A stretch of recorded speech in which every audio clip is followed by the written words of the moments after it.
다 함께 일으셔서 찬양하라 내 영혼아 찬양하시겠습니다.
다 함께 묵상 기도 드리심으로 대림절 넷째 주일 예배를 하나님께 드립니다.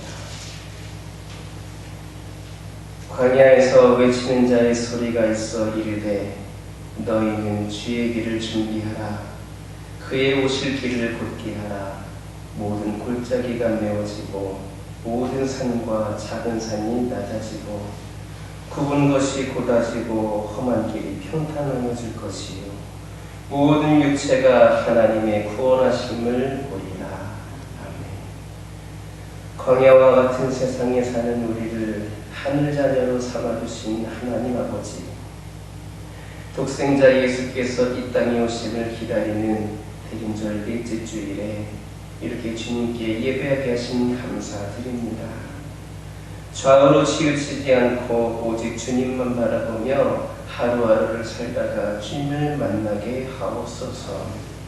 주님의 자녀인 저희들에게 크신 위로와 능력으로 함께 하시고 힘들고 괴로울 때 용기를 주시며 슬프고 외로울 때 친구가 되시며 나약한 자에게 큰 믿음을 허락하여 주옵소서. 예수님의 이름으로 기원하옵나이다. 원하고 바라고 기도합니다. 찬양할 수 있습니다.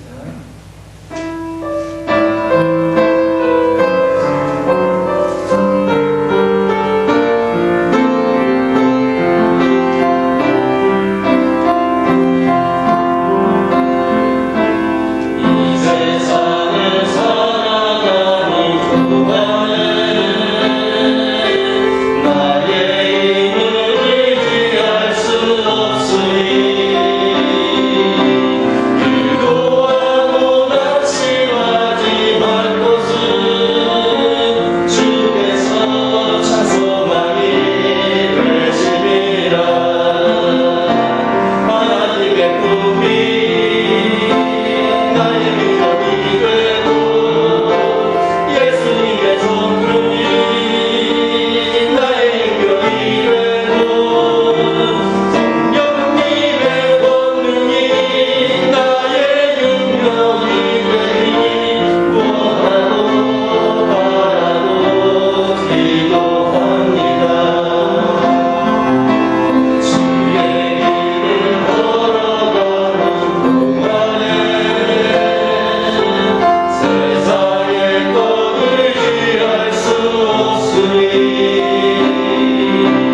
117번입니다. 송시교도 117번입니다.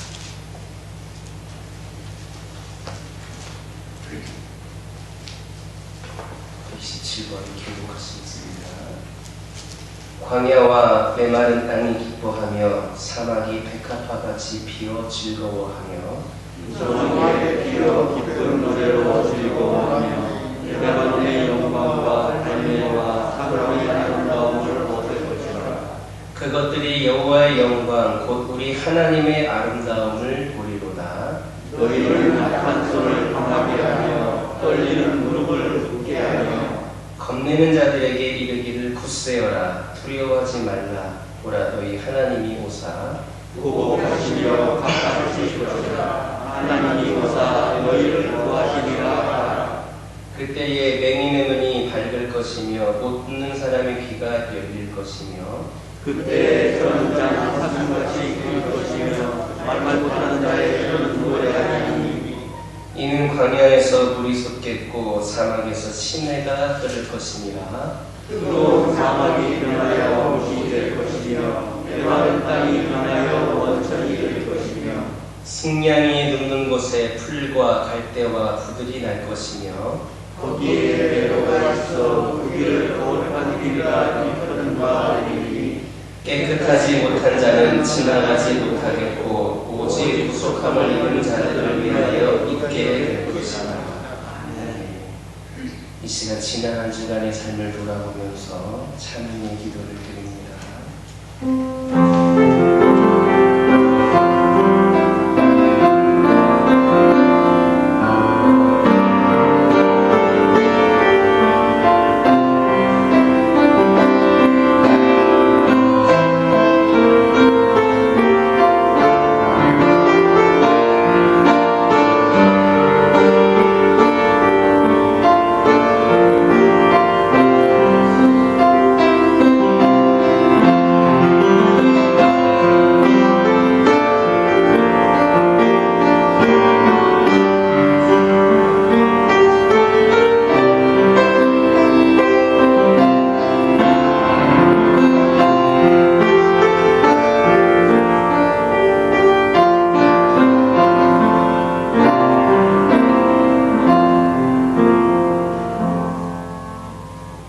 악인이 그 행한 악을 떠나 정의와 공의를 행하며 그 영혼을 보존하리라.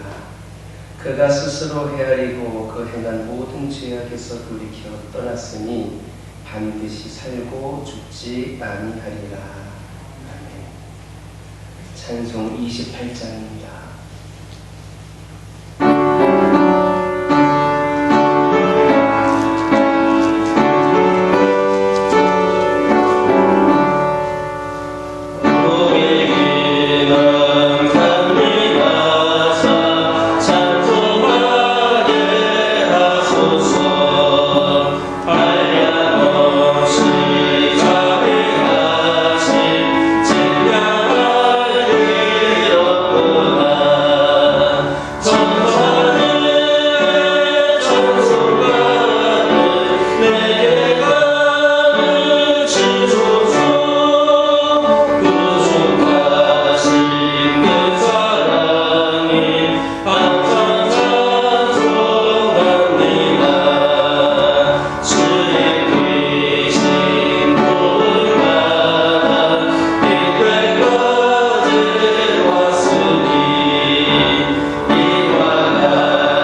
사랑 많으시고 은혜로우신 하나님, 감사와 찬송을 드립니다.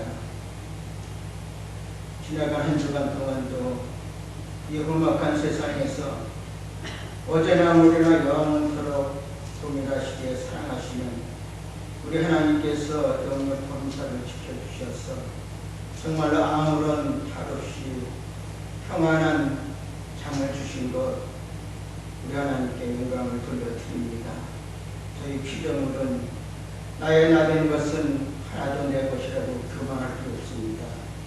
오직 하나님의 은혜인 줄 알고 모든 영광을 주님께 돌리게 하여 주시옵소서. 오늘 시간도 만세전부터 택하여 주신 믿음의 권속들, 우리 예수님의 피공로를 이렇게 불러 모아 주셨사오니 한 심령 한 심령을 기억하여 주셔서 정말로 습관적으로 왔다 가는 예배가 아니라 살아계신 하나님을 마음으로 확신할 수 있는 귀한 예배가 될 수 있도록 신령과 친정과 마음과 뜻과 성품을 다해서 예배드릴 수 있도록 도와주시옵소서. 그리고 저희들 늘 살아오면서 하나님의 뜻대로 살지 못한 것 하나님 회개합니다. 기도를 해도 나의 형편과 사정은 꼼꼼히 기억해서 이것도 해주시고 저것도 해달라고 요청 기도는 많이 했지만 정말로 하나님의 형편과 사정은 꼼꼼히 기억해서 내가 이것도 헌신하고 저것도 봉사하겠다고 결단하는 그러한 기도는 하지 못할 때가 많았습니다. 아버지, 그 나라와 교회를 먼저 구하라고 했지만 이래다 꿀을 발라놓으면 꿀만 꿀랑 따가듯이 하나님의 그 뜻에는 저희들이 무심하고 육신에 속한 이 모든 것만을 더 달라고 요구하고 살아온 것 있으면 하나님 이 시간 무엇이 잘못됐는지 한번 기억할 수 있게 도와주시옵소서.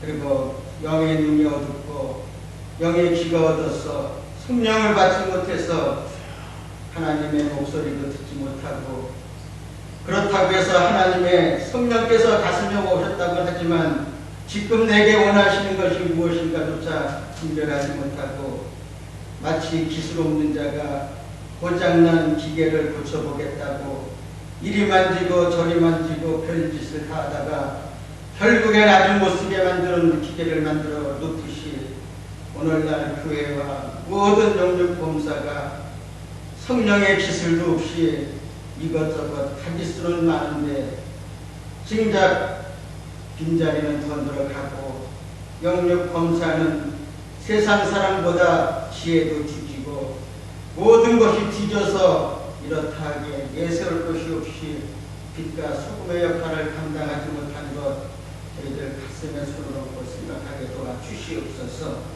아버지, 저희들이 왜 정말 전능하신 하나님을 믿으면서도 교회가 붕이 안 됩니까?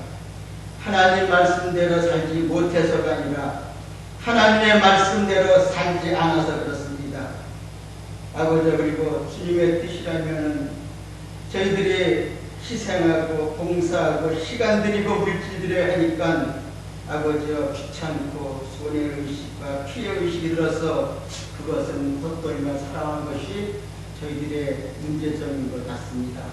아버지여, 십자가의 길은 그냥 가는 길이 아니라 고생해서 가는 길인 줄 알고 육신의 안락을 떠나서 하나님의 영적인 일에 저희들의 모든 몸뚱아리가 뼈조각이 난다 하더라도 갈 수 있도록 하나님 성령으로 구속하여 주시옵소서. 아버지, 그리고 오늘날 교회에는 너무나 세상에 문명과 지식이 너무나 많습니다.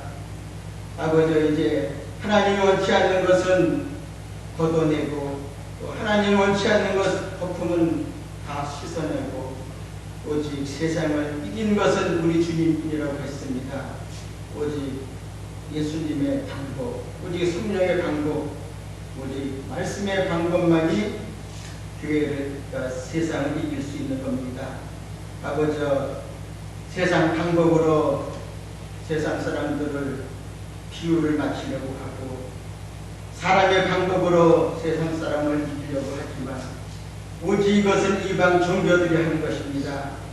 오직 우리는 성령의 능력 하나면은 아버지여 하나님이 다 해결하실 줄 믿사오니 다른 것 다 걷어치고 오직 성령 충만하기 위해서 오직 전혀 기도에 힘쓰는 저희 교학교회가 되게 도와 주시옵소서. 그래서 생각하는 곳마다 성령이 함께 하시고 눈으로 보는 눈에 성령이 함께 하시고 듣는 귀에 성령이 함께 하여 주시옵고 만지는 손에 성령 함께 하시고 또 걷는 발걸음마다 성령 충만해서 앉고 일어서는 곳마다 하나님의 곁에서 일하시는 모습을 확신할 수 있는 믿음을 허락하여 주시옵소서. 아버지 이 시간도 또 단위에 세우신 목사님 영육간의 방거람을 베풀어 주시옵고 이 시간 전하는 말씀이 정말로 저희들이 회개하는 말씀이 되게 도와주시옵소서. 저희들이 30-40년 믿어왔지만은 아무것도 변화된 게 없다면 이제는 바꿔야 될 것입니다. 아버지 저희들을 개혁할 수 있는 말씀이 되도록 하나님 성령으로 충만하여 주시옵소서. 예배를 돕는 손길을 기억하여 주시옵소서. 그리고 저희 교회에 정말로 슬픈 일이 생겼습니다. 아버지 젊은 영혼이 하나님의 뜻이 어디 계신지 모르지만 부르심을 받았습니다. 우리 하나님 그 영혼을 불쌍히 여겨주셔서 천군 천사로 인도하시고 아브라함의 품에 정말 영원히 안길 수 있도록 우리 하나님 인도하여 주시옵소서. 언제나 저희들을 사랑하시고 긍휼히 여겨주시는 우리 구주 예수님의 이름으로 기도드리옵나이다.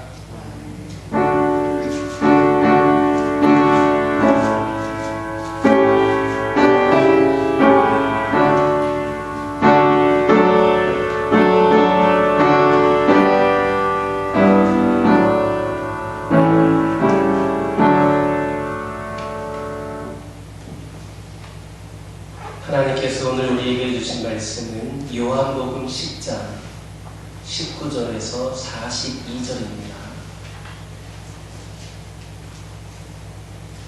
요한복음 10장 19절에서 42절입니다.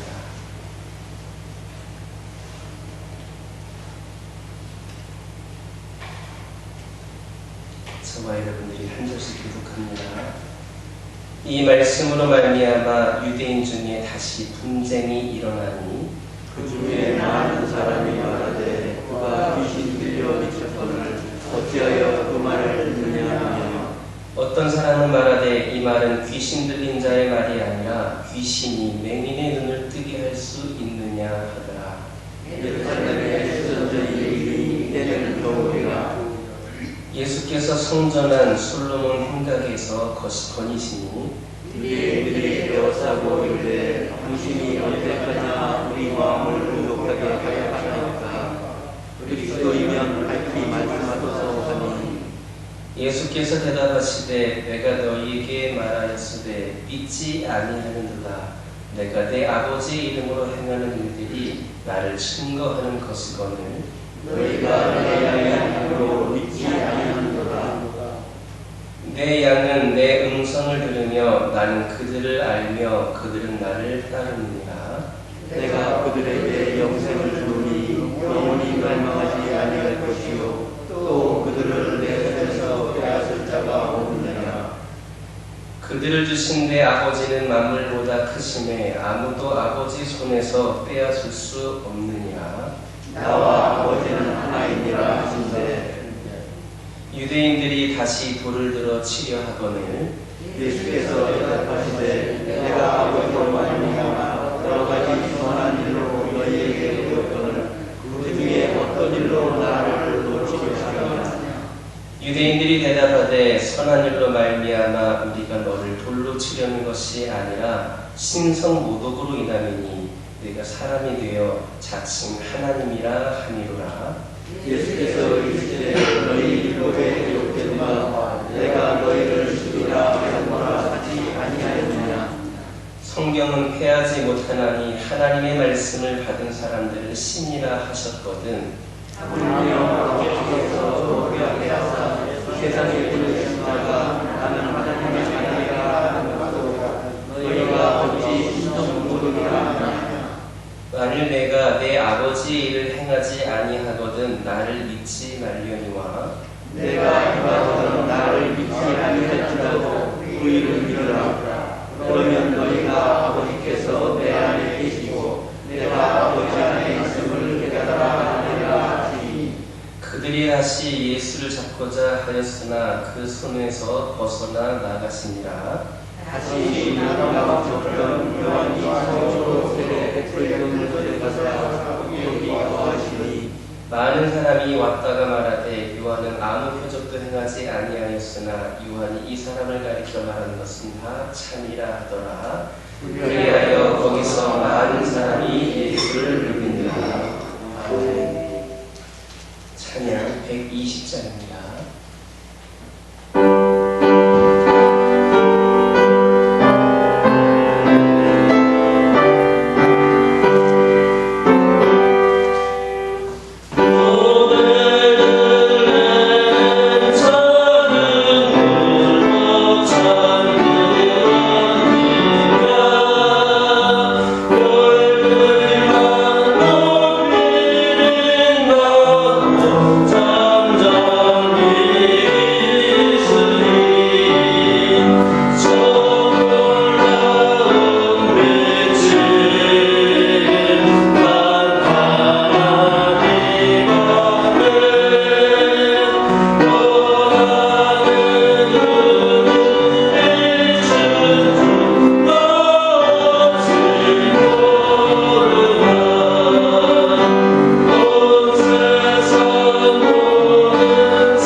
하나님께서는 여러분과 함께하길 원하십니다.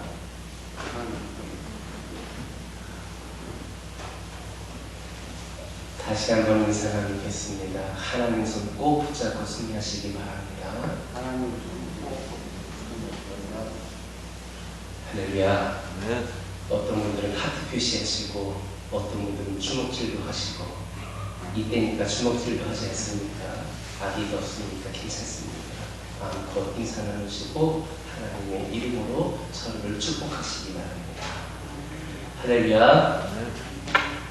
세상의 많은 사람들은 진리에 대해서 환영을 하지 않습니다. 그리고 그것을 동의하지도 않습니다. 진리를 알지 못하고 믿지 않는 사람에게 하나님은 그저 불편하고 고통스러운 그런 존재일 뿐입니다.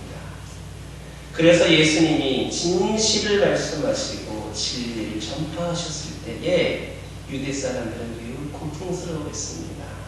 왜냐하면 그들은 예수님을 믿지 않았기 때문입니다. 믿지 않았을 뿐만이 아니라 그 예수님께서 하신 말씀들이 자기들에게는 불편함을 주고 피해를 준다라고도 생각을 했기 때문입니다. 19절에서 21절에 있는 말씀을 제가 읽어드립니다. 이 말씀으로 말미암아 유대인 중에 다시 분쟁이 일어나니 그 중에 많은 사람이 말하되 그가 귀신 들려 미쳤거늘 어찌하여 그 말을 듣느냐 하며 어떤 사람은 말하되 이 말은 귀신 들린 자의 말이 아니라 귀신이 맹인의 눈을 뜨게 할 수 있느냐 하더라. 아멘. 유대 사람들은 예수님이 말씀하시는 것을 듣고 그 사람이 귀신 들린 것이다 이렇게 생각하였습니다. 우리도 여러분들 대화가 통하지 않거나 도저히 용납할 수 없는, 이해할 수 없는, 받아들일 수 없는 그런 행동하는 사람들을 가리켜서 어떤 경우에 이렇게 말합니다. 저 사람 귀신 들린 거 아니야? 저 사람 미친 거 아니야? 이렇게 표현을 하기도 합니다. 마찬가지로 이 유대 사람들도 예수님을 보고서 귀신 들려서 저렇게 이상한 말을 하는 것이고 귀신 들렸으니까 하나님이 모독한다 이렇게 생각했습니다. 그런데 또 한편에서는 귀신 들린 사람이 어떻게 눈먼 사람의 눈을 뜨게 할 수 있느냐 그렇게 말하는 사람도 있었습니다. 이처럼 유대 사람들 간에 서로 반목하며 논쟁이 벌어집니다. 24절에 있는 말씀 제가 읽어드립니다. 유대인들이 애워싸고 이르되 당신이 언제까지나 우리 마음을 의욕하게 하려 하나이까 그리스도이면 밝히 말씀하소서 하니. 아멘. 지난 2000년 동안 수많은 사람들이 이 예수님에 관한 문제로 인하여서 많은 갈등을 겪어왔습니다. 예수님은 과연 하나님의 아들인가? 아니면 단순히 한 인간에 불과한가? 예수는 정말 인류의 메시아인가? 아니면 팔레스타인에서 태어난 한 청년에 불과한가? 이렇게 유대 사람들은 예수님에 대해서 논쟁을 삼으면서 그러면서도 그리스도로 인정하기를 거부하였습니다. 따라서 예수가 그리스도인 것을 부인하였기 때문에 그들은 하나님마저도 그렇게 거부하게 된 겁니다. 그런데 우리 예수님께서는 이렇게 사람들이 이 진리를 받아들이지 않는 이유에 대해서 세 가지로 말씀하셨습니다.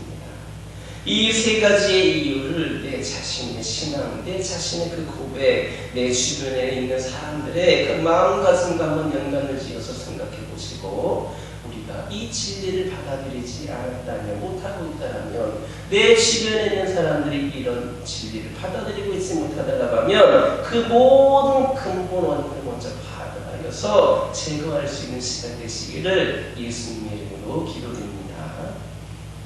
첫째는 불신앙 때문입니다.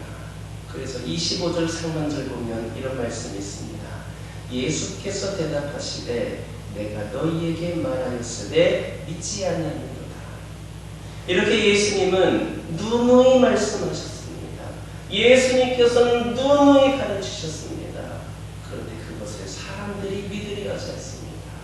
오늘날에도 수많은 교회에서 말씀이 선포되어지고 있고 길거리에서 복음이 전하여지고 있고 또한 인터넷을 통하여서 TV를 통하여서 뭔가 그런 언론 매체를 통하여서도 복음이 선포되어지고 있습니다.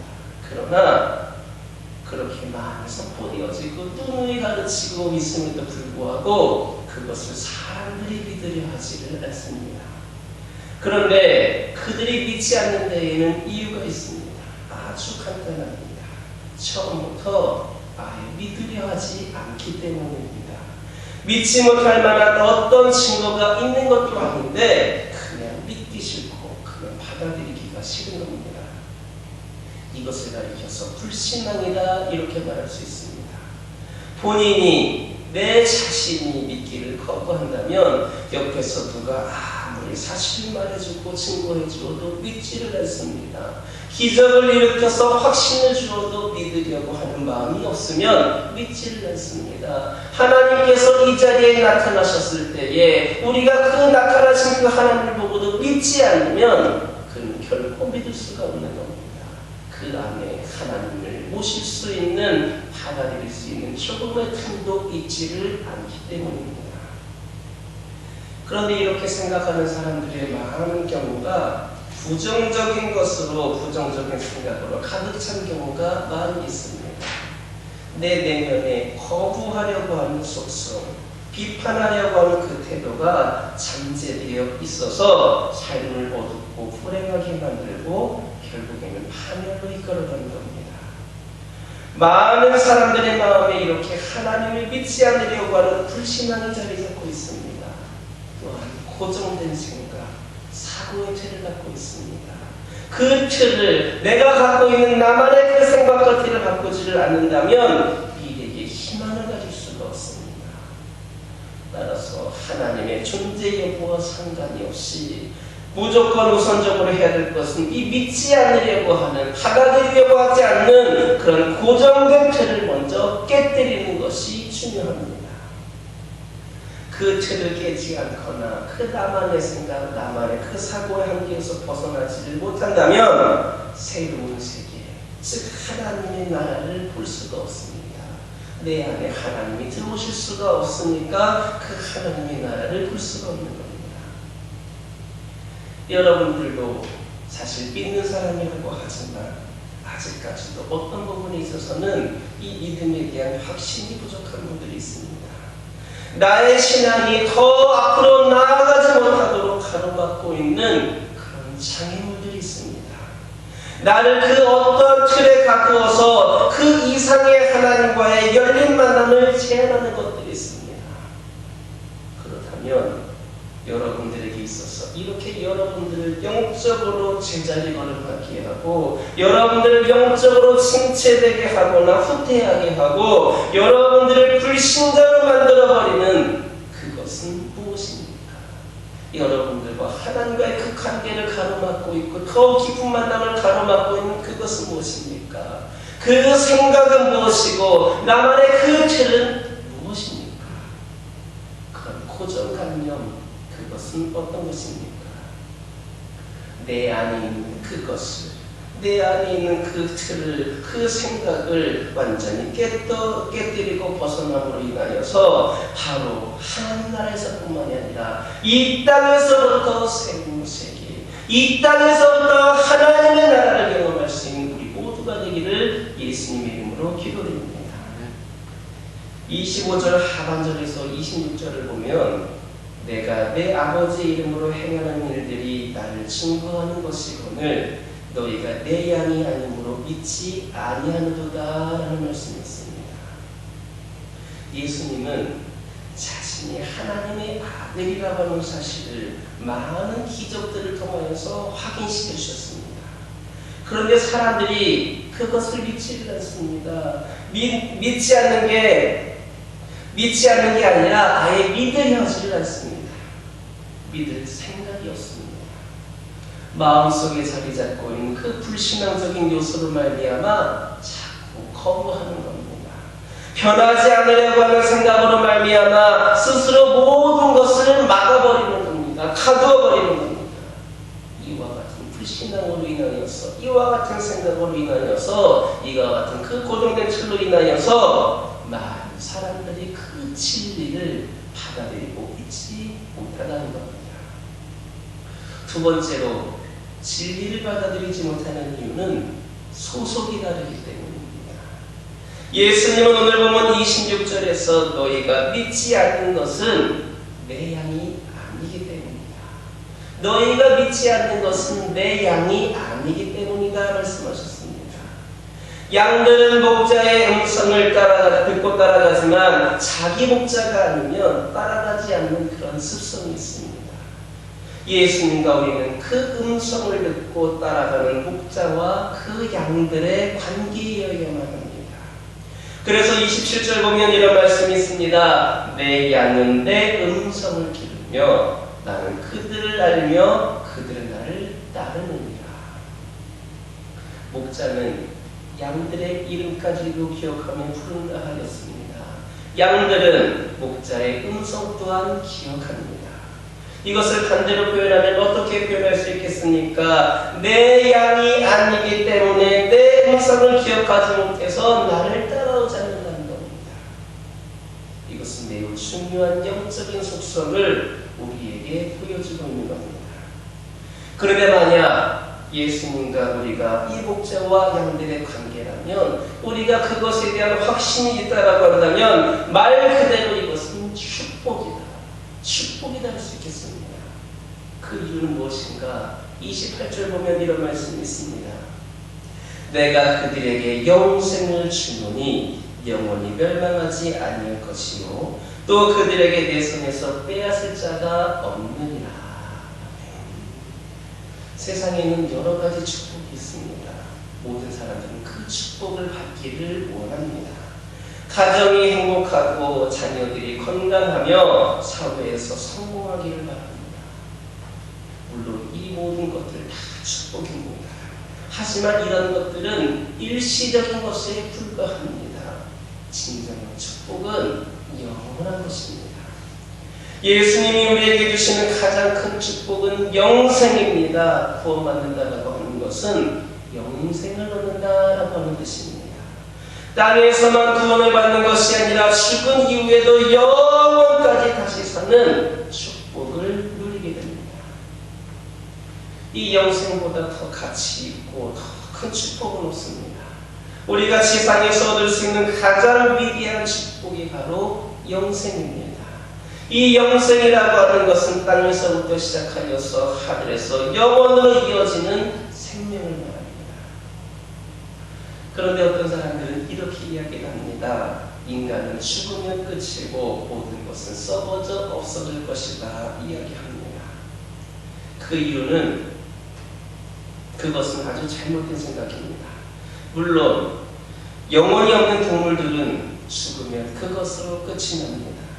그 이유는 동물들이 하나님의 형상대로 지어진 존재가 아니기 때문입니다. 그러나 우리 인간은 바로 여러분들은 하나님의 형상대로 지어진 존재입니다. 사람은 하나님의 형상을 닮은 인격체이므로 영생의 축복을 받을 자격이 다 있습니다. 그런데 예수님께서는 바로 이 영생을 우리에게, 여러분들에게 주겠다 약속하셨습니다. 그렇다면 과연 이 영생이란 무엇인가? 두 가지로 설명할 수 있습니다. 하나는 영생은 영원히 멸망하지 않는 생명입니다. 모든 것에는 끝이 있지만 영생에는 끝이 없습니다. 모든 것에는 부족함이 있지만 영생에는 부족함이 없습니다. 모든 것은 죽음을 맞이하지만 영생은 죽음이 없습니다.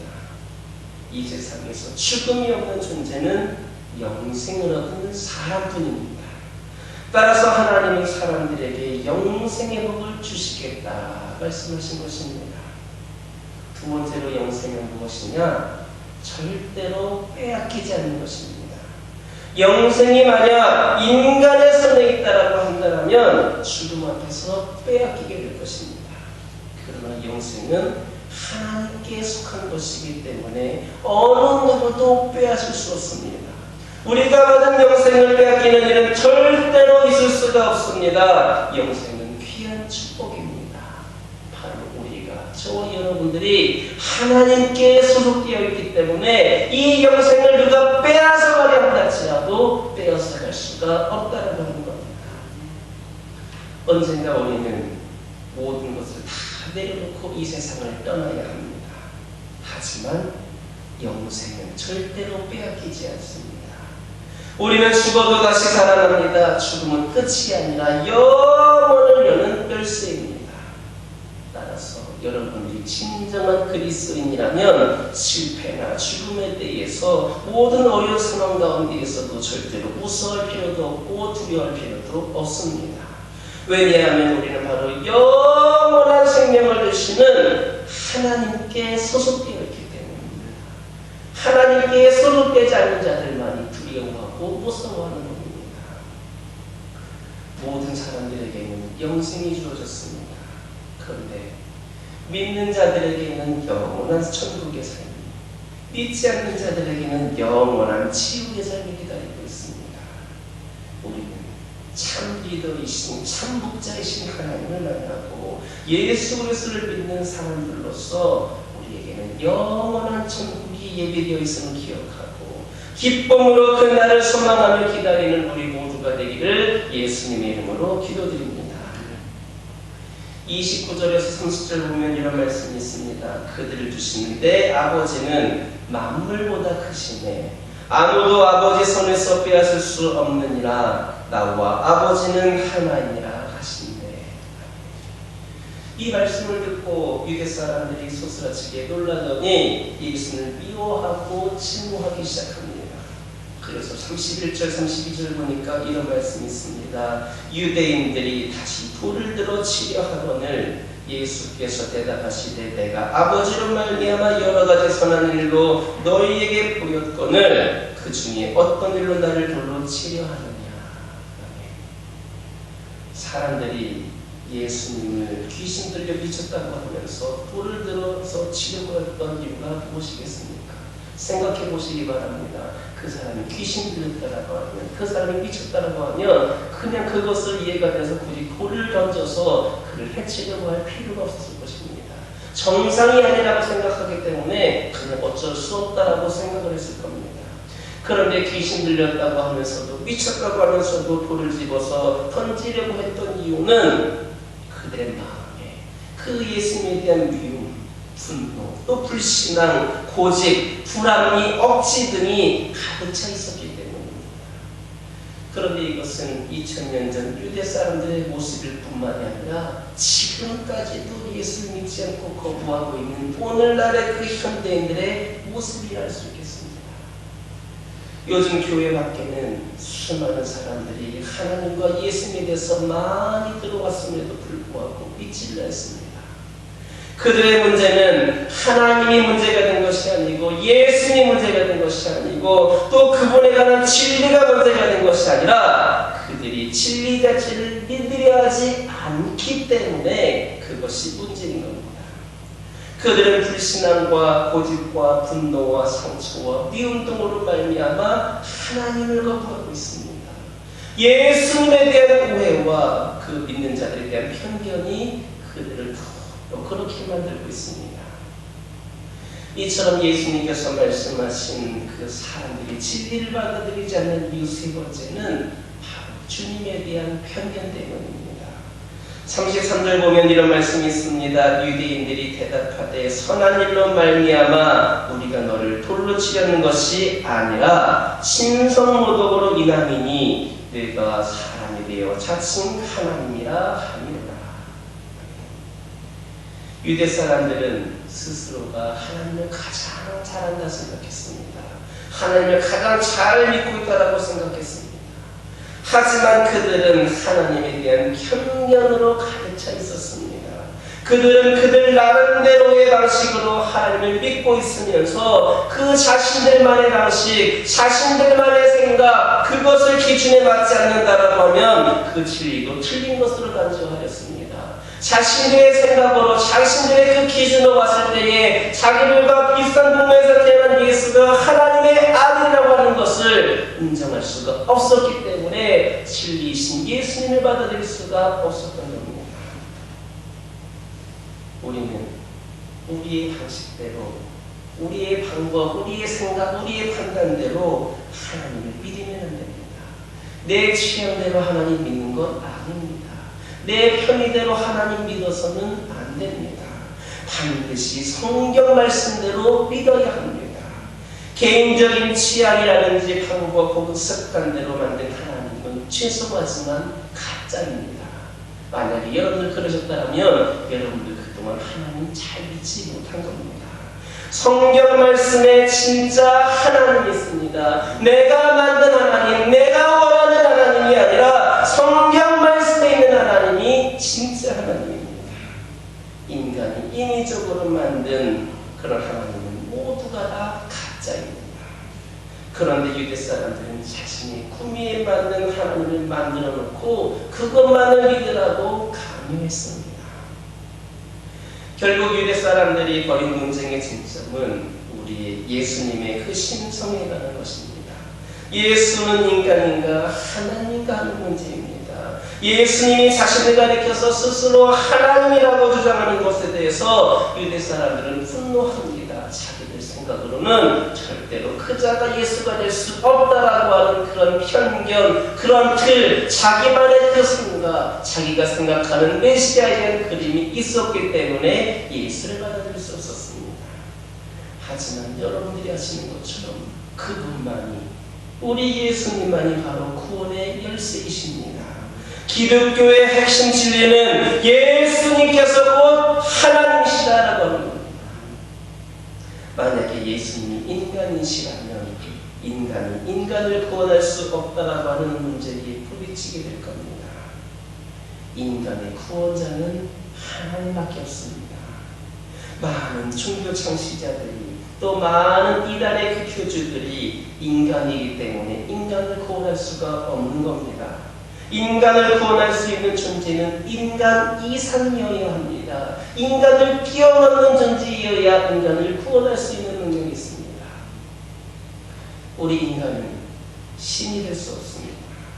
그러나 하나님은 얼마든지 인간이 되실 수 있는 분입니다. 우리가 신이 될 수 없지만 하나님은 인간이 되실 수 있습니다. 왜냐하면 하나님, 그분은 모든 것을 가능하게 하시는 분이기 때문입니다.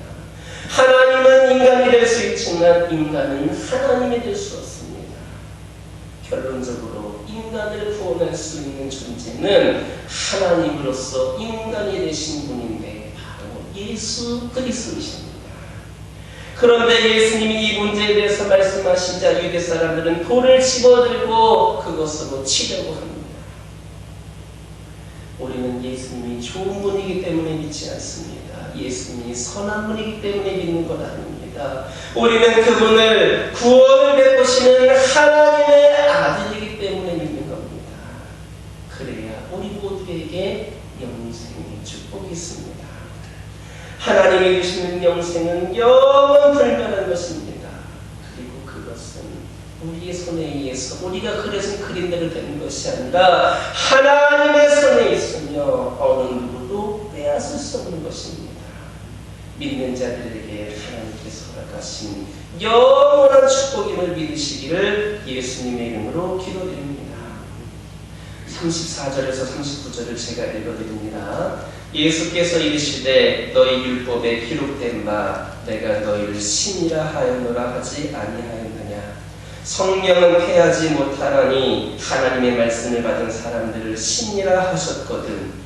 하물며 아버지께서 거룩하게 하사 세상에 보내신 자가 나는 하나님의 아들이라 하는 것으로 너희가 어찌 심성모독이라 하느냐.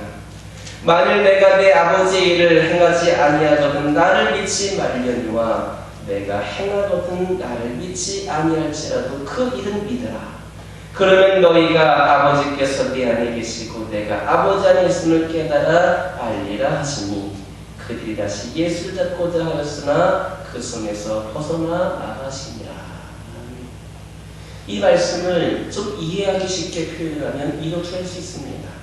구약에서, 즉 율법에서 구약에서 하나님의 말씀을 받은 자를 승리라 하지 않았느냐. 하나님의 말씀만 받아도 신이 되는데 내가 하나님의 아들이라고 말하는 것을 왜 믿지를 못하느냐.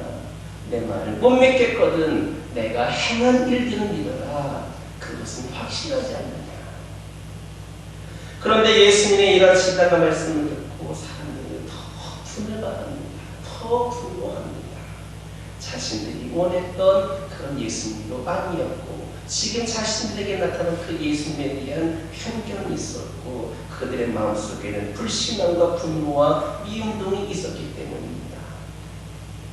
이처럼 우리 안에 있는, 우리 마음속에 있는 불신함이라든지 분노라든지 미움 등은 억제한다고 해서 없어지는 것이 아닙니다. 참는다고 해서 참아지는 것이 아닙니다. 잠시 동안 수면 밑으로 가라앉은 것에 불과합니다. 그러기 위해서는 근본적으로 이것을 뿌리째 뽑아야만 합니다. 임시한 편으로 대충 처리하면 언젠가는 이것이 다시 일어나게 되어 있습니다. 따라서 사람이 거듭난다고 하는 것은 무엇이냐? 내 안에 있는 불신감, 내 안에 있는 분노, 내 안에 있는 미움 등을 완전히 뿌리째 없앤다라는 뜻입니다. 사람이 변한다라고 하는 것은 자신의 옛사람을 뿌리째 뽑는 것입니다. 뿌리를 그만두고 줄기만 끊으면 그것은 변할 수가 없습니다. 이 줄기가 다시 자라서 평생 자신을 괴롭히기 때문입니다. 신앙생활의 태도를 보면 그 사람의 성격을 알 수가 있고 그 사람의 어떤 모습일까를 예측할 수 있습니다. 그런데 내 노력으로 되지 않고 내 노력으로 바뀌지 않는 그 모든 것들이 예수를 믿는 나라고 하면 예수를 믿는 사람은 그 성격마저도 변한다고 하는 겁니다. 긍정적인 사고와 또 남을 축복할 수 있는 마음, 또한 이웃을 격려할 수 있는 그런 성품으로 변화됩니다. 이것이 예수님을 믿는 사람, 참 리더를 만난 사람이 받는 특별한 축복입니다. 과거가 나의 미래를 만드는 것이 아닙니다. 지금까지 내가 살아왔던 그 모든 상황과 모든 모습들, 오늘 지금 나의 모습이 미래를 만드는 것이 아닙니다.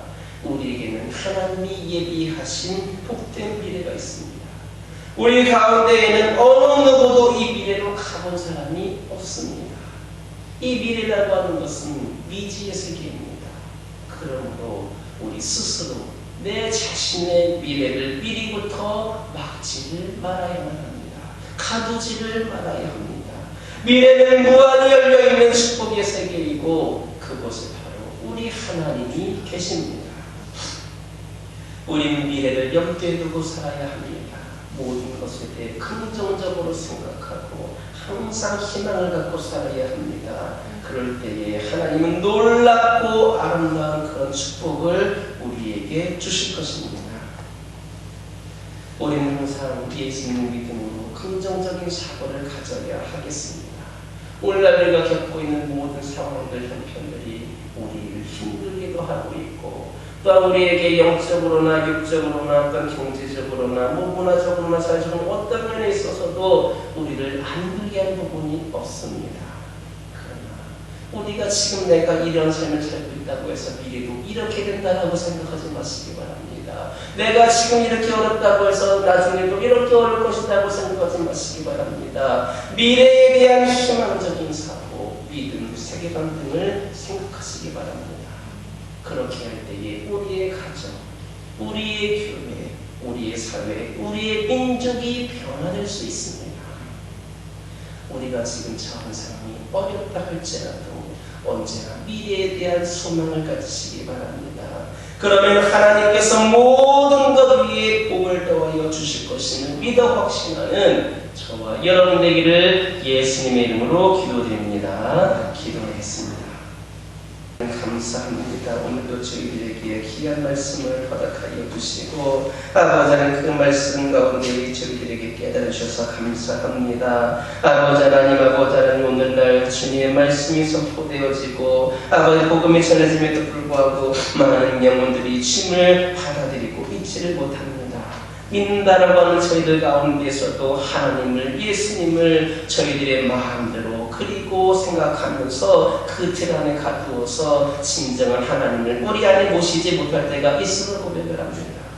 아버지 하나님, 그 믿음에 대한 모든 것들, 하나님에 대한 모든 것들, 내 생각과 내 방법과 내 지향되는 모든 것을 미리 결정하지 않게 하여 주시고 그 모든 그림은 하나님께서 그려주실 것이고 우리 위에 예배해 놓으신 아버지의 복된 세상이, 복된 삶이 있다는 것을 깨닫게 하여 주시고 참 리더이신 우리 주님을 의지함으로써 기쁨으로 살아가는 모든 성도들 되게 하여 주시옵소서. 예수님의 이름으로 기도드립니다. 봉헌 찬송 353장입니다.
날마다 저희들에게 하늘의 생기를 넣어주시는 하나님 아버지, 지난 한 주간에도 일용할 양식을 풍성하게 베풀어 주시는 은혜를 감사드립니다.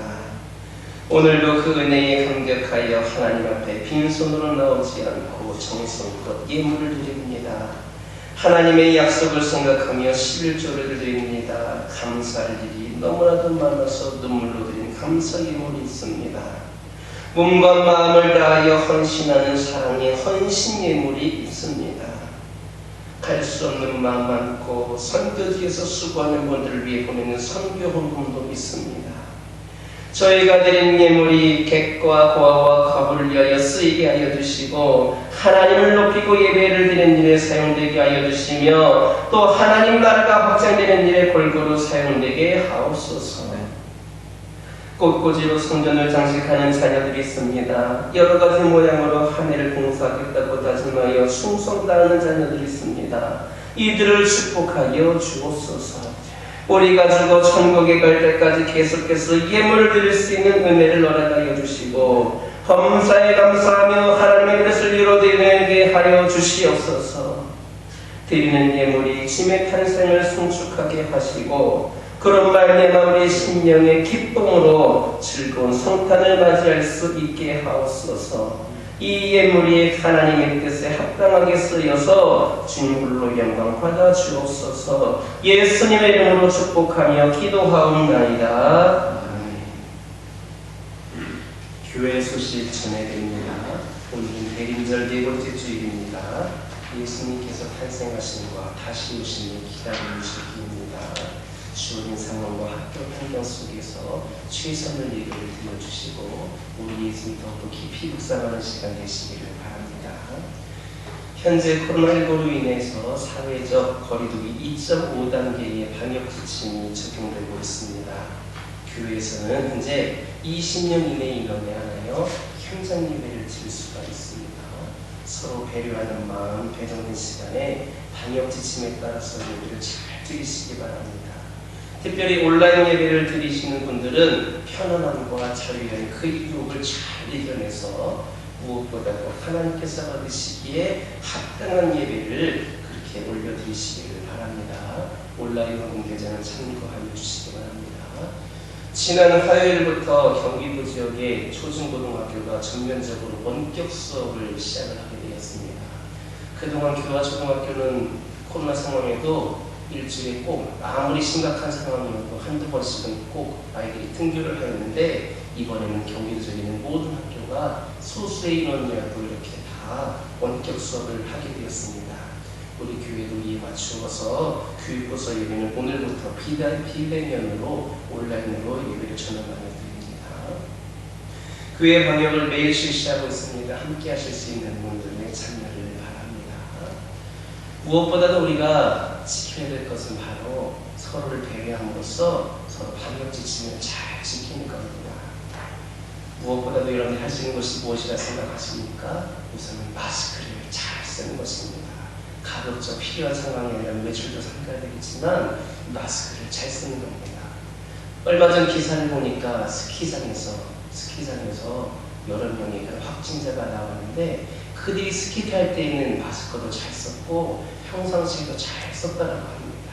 그런데 그들이 탈의실에서 옷을 갈아입을 때에 그 순간만 마스크를 벗었는데 그때 감염이 된 것으로 그렇게 이야기가 되고 있습니다.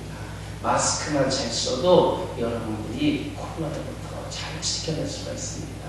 식당에서 밥을 먹는다든지 또 다른 곳에 가서 이렇게 마스크 벗게 될 때에 그때가 사실은 가장 심각하고 위험한 상황입니다.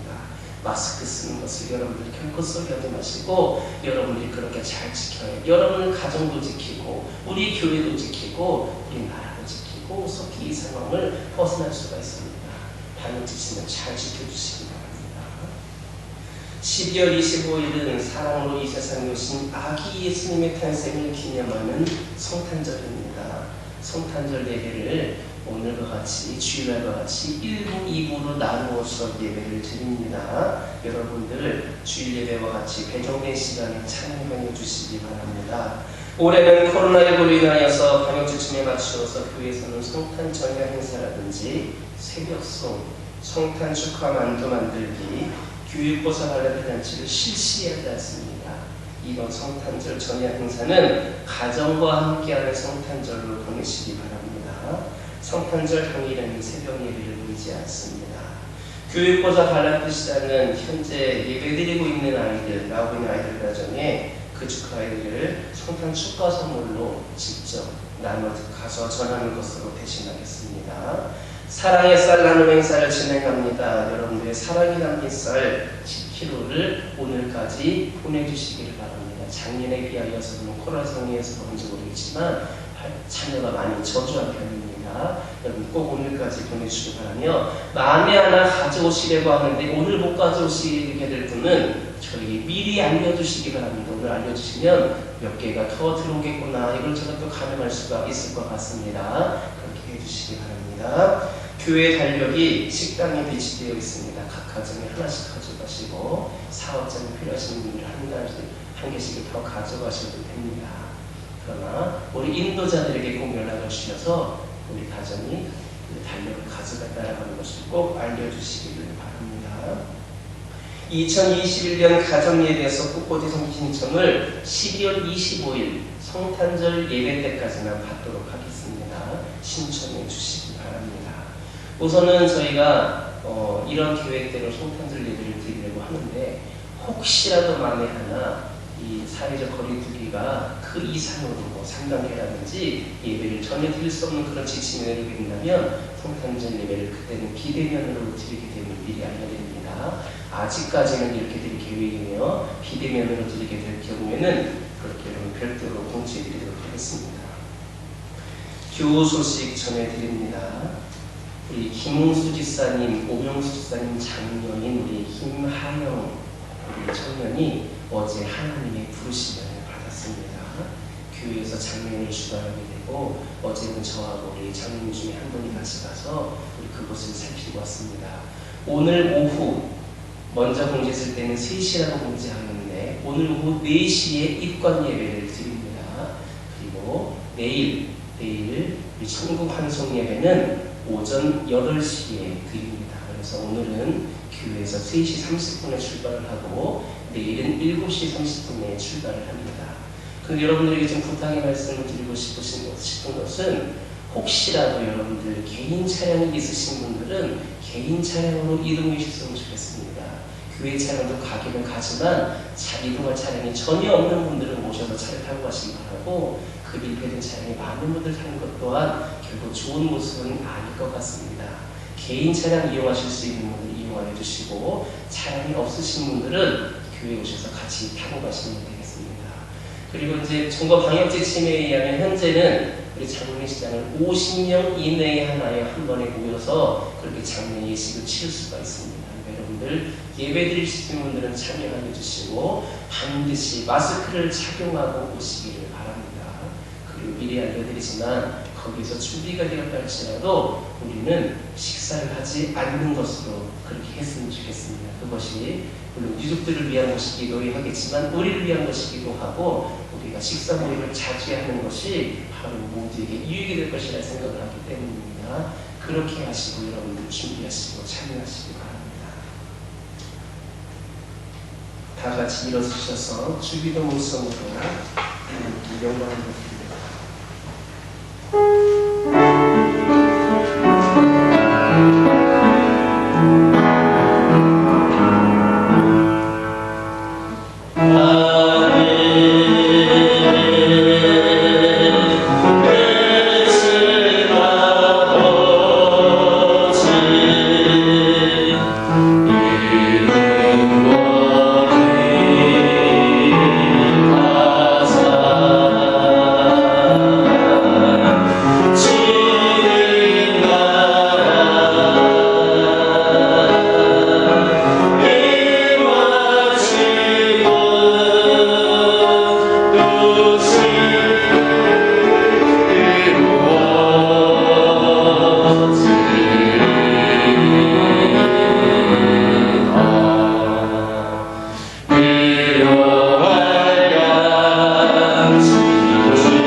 오늘도 주의 백성들을 사랑으로 돌봐주시는 여호와 하나님 아버지의 은혜와 죄인을 속량하기 위해서 십자가의 고통을 기쁘게 감당하신 예수 그리스도의 사랑과 새 힘을 주시면서 문제를 감당하기를 원하시는 성령님의 역사하시니 오늘도 영과 진리로 각각의 자리에서 하나님께 예배를 드린 모든 성도들과 가정과 기업과 하는 모든 일들 위해 지금부터 영원토록 함께하여 주시옵기를 간절히 축원하옵나이다.